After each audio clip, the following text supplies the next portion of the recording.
ship is a major link in the global transport system. She has to be operated so that she is dependable and profitable in service. These factors are closely linked to the proper operation of the main engine on board ship.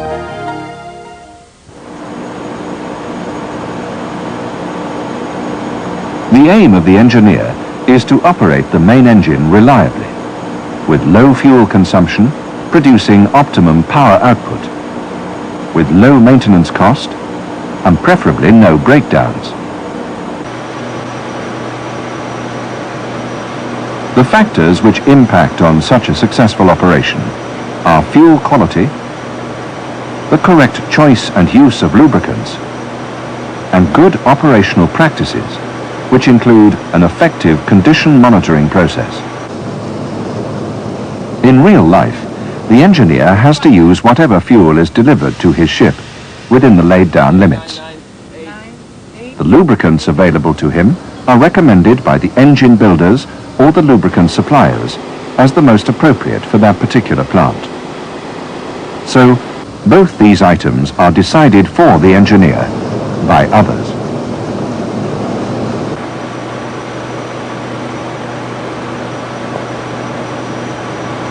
The engineer's role begins with his understanding of the processes taking place inside the engine and his knowledge of all the correct operating procedures involved, including maintenance.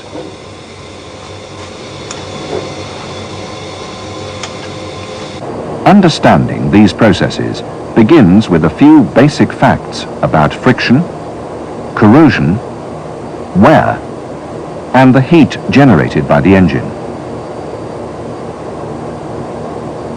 Knowing the correct operating procedures begins with knowing how to get the best fuel consumption and how to use and store the lubricants on board. The task is to combat friction, corrosion, and wear, and to deal with the generated heat. So let's look at the basics of lubrication in general, but related to the conditions existing in an imaginary main engine. Let's begin with friction. Wherever two surfaces touch and move in relation to one another, there is a force which resists this movement. This force is called friction. Brakes on cars or trains make use of this force to slow them down if they're moving, or to prevent them from moving if they're stationary. Friction occurs naturally everywhere. For instance, between furniture and floor, between piston ring and cylinder liner, even between the hull of the ship and the surrounding water. Energy must be applied to create movement between these surfaces to overcome the force of friction. Then, more energy is required to accelerate this movement. When movement occurs, the surfaces tend to grind each other down, producing wear. The energy applied to produce the movement will be transformed into heat and motion. The portion of energy used for propelling the surfaces does a job of work, but the portion which simply overcomes the force of friction is wasted energy. How great the force of friction may be between two surfaces, how much of the energy applied will turn into heat, and how much into motion depends on the pressure one surface places on the other, and on the relative smoothness of the surfaces. The engineer's task in the operation of the main engine is to reduce the friction between moving parts to a minimum, to reduce the wastage of energy, while at the same time preventing the moving surfaces contacting and damaging each other, thus reducing wear. The engineer uses lubricants to perform these tasks. In general, the lubricant forms a film between the surfaces. As the shaft begins to rotate, the oil wedge lifts it off the bearing surface, attaching itself to each of the surfaces, whilst flowing steadily in the center. This is called hydrodynamic lubrication, which means full fluid film lubrication, When this condition exists, the two moving surfaces do not touch because the oil wedge separates them. If this film breaks down occasionally due to pressure between the surfaces or excessive heat or lubricant starvation, the surfaces will touch and the lubrication will not be continuous. This is called boundary lubrication. A typical situation where this arises is between a piston ring and the cylinder liner. Hydrodynamic lubrication is more effective because it reduces wear to a minimum. In the case of boundary lubrication, the surfaces may touch and wear may take place. Already, several functions for the lubricant have been identified. It must reduce friction, it must dissipate heat, and by preventing contact between the surfaces, it must reduce wear. These functions of lubrication apply across a wide variety of plant operations. To understand how all this is done by the lubricant in a main engine, we need to examine how these various problems arise there. Friction is there as a natural condition between two moving parts. Heat may be present as a result of combustion or as a result of friction. Abrasive wear may be caused by rust particles or metal particles from worn surfaces being trapped between moving surfaces. Also, catalytic fines introduced into the engine by the fuel.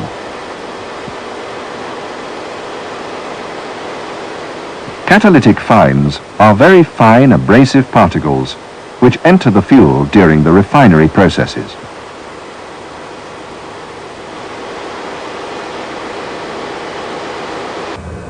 Adhesive wear occurs when the boundary lubrication fails to protect the surfaces and spot heat is allowed to build up so that metal-to-metal adhesion takes place, resulting in metal tear and hard particles scratching the otherwise well-machined surface.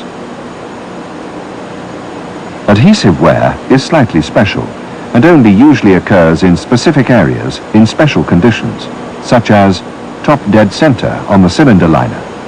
But because it produces hard particles and uneven surfaces which help to aggravate abrasive wear, its prevention is equally important. Corrosive wear results from the presence of sulfuric acid originating from the combustion processes. Now that we know what problems need to be dealt with, we can establish the properties the lubricant must have to solve them. Marine lubricants are usually liquid or semi-liquid.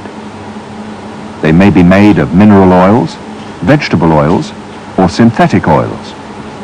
Some additives are also present to enhance certain specific properties which are required for doing a designated lubrication job. For instance, the oil needs to be viscous enough to stick to the surfaces, forming a lubricating film between the moving parts. Why viscous? Viscosity is the liquid's resistance to flow. Water flows fast. Its viscosity is low. Syrup flows slowly. Its viscosity is high. When a liquid flows, it leaves a trail, a film behind. Water leaves a thin film. Syrup leaves a thick one. All liquids have viscosity, so an oil applied to lubricate some moving parts must have enough viscosity to form the film and flow between the surfaces as they move. In a word, it must lubricate. The viscosity of an oil is measured in a viscometer, which gives the results in centistokes at a measured temperature. This then allows for its classification by an SAE or an ISO number. SAE stands for Society of Automotive Engineers, and ISO stands for International Standards Organization. For example, an SAE 30 oil will have a viscosity at 100 degrees centigrade of between 9.5 and 11.8 centistokes. This story gets more complicated because the viscosity of a liquid changes with temperature. A slow-flowing oil at 40 degrees centigrade will become a fast-flowing one at 100 degrees centigrade. Some oils change their viscosity more, some less.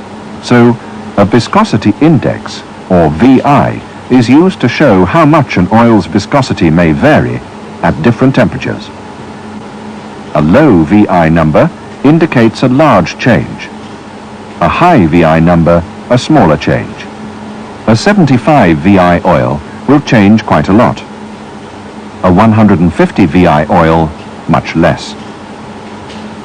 It means that when using an oil for a job, its viscosity must be right throughout the temperature range of the job cycle.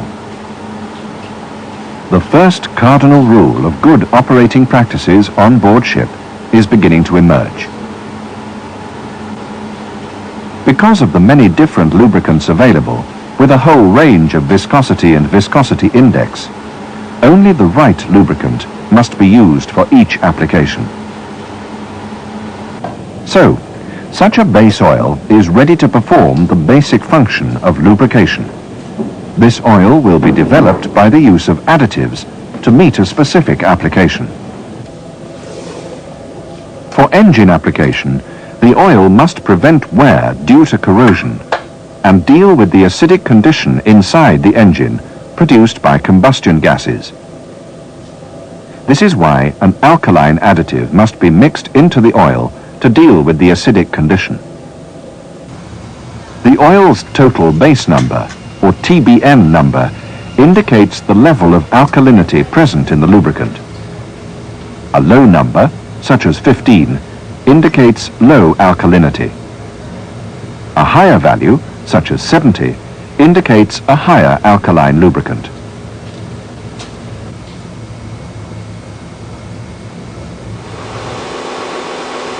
When the oil gets hot inside the machine, it absorbs oxygen from the air. Oil oxidation is a problem because when oil combines with oxygen, it thickens and organic sludge and particle deposits may form in the oil. When this occurs in engines or compressors, it can cause serious malfunction. So the lubricant must resist oxidation. Antioxidant additives are mixed into the base oil, and here the oil is tested to find the optimum level of antioxidant additive required for a designed function.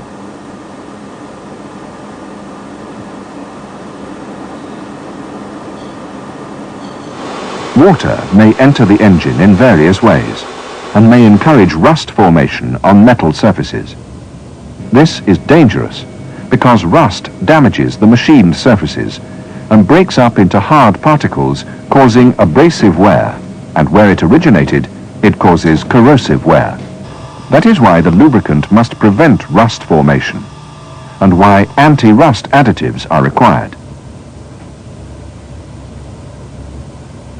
The lubricant is churned inside the engine and foam can form. Anti-foam additives lower the surface tension of the oil, bursting the bubbles, allowing the foam to break down quickly. High temperatures and pressures encourage the rupture of the lubricating film, which needs to be prevented if possible. So anti-wear and extreme pressure, EP additives, may be added to the lubricant.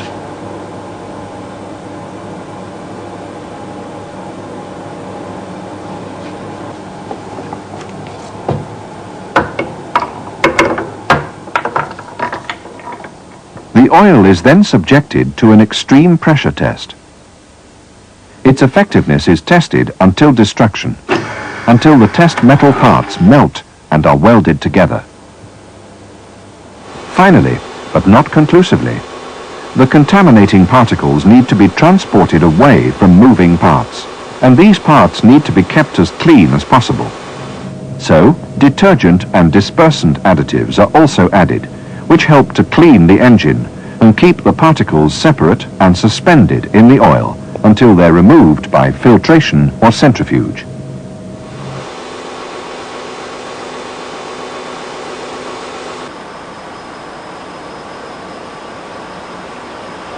So now we are far away from a simple oil used simply to provide lubrication.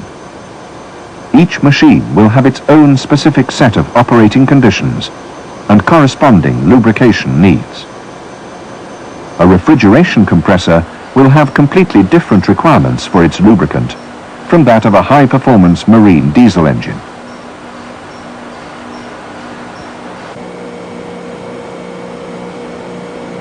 The cardinal rule of successful operations, as far as lubrication is concerned, is reinforced. Only the correct lubricant must be used in each machine.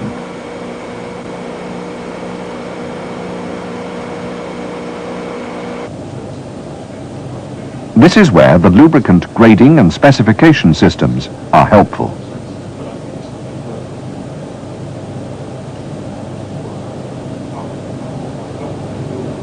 The most relevant ones for a marine engineer are the SAE and ISO grades.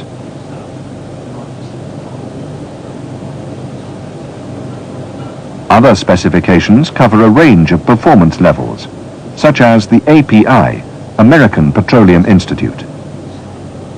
Various military specifications require that the oil is subjected to a variety of clearly defined and closely controlled engine tests. Machine manufacturers will also provide a list of recommended lubricants for their products, and these must be strictly adhered to for best performance. On board ship, there are a variety of lubricants used for engines, compressors, transmission units, hydraulic units, turbines, and so on. As each machine will require a different kind of lubricant, they must not be mixed or substituted by any other lubricant than those recommended by the machine's manufacturers. Lubricants must be correctly stored in a clean environment and correctly handled if they are to perform to their specifications. If they're stored in a cold place where the oil may cool below its pour point, the oil may become solidified. If it's stored near a heat source, it may become heated near to its flash point and become an explosion hazard. Preferably, drums should not be stored on deck, as they might take in moisture, which will reduce the efficiency of the lubricant.